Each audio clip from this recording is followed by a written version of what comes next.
সোনারগাঁ থানা Kashpur highway police ফাঁড়ির OC স্যারকে এই মুহূর্তে ধন্যবাদ জানাচ্ছি যে রাস্তার ডাম্পিংয়ের গাড়িগুলো সরিয়ে নেওয়ার জন্য।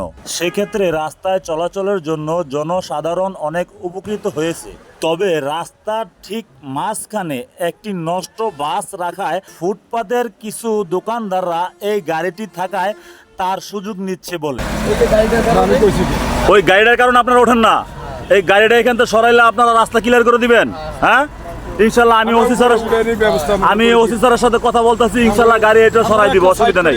ওসি স্যার খুব ভালো মানুষ, কোনো সমস্যা নাই। গাড়ি একটা আছে, একটার জন্য আপনাদের প্রবলেম। এদিকে আসেন আপনি। এখানকার ডাম্পিং এর যারা আছেন অবশ্যই আমি অনুরোধ করি এই গাড়িটা একটু এখান থেকে যদি কষ্ট করে সরিয়ে নেন তাহলে মনে হয় যে এখানকার ফুটপাত যারা আছে তারা উঠে যাবে। তারা আমাকে এমনটাই বললো।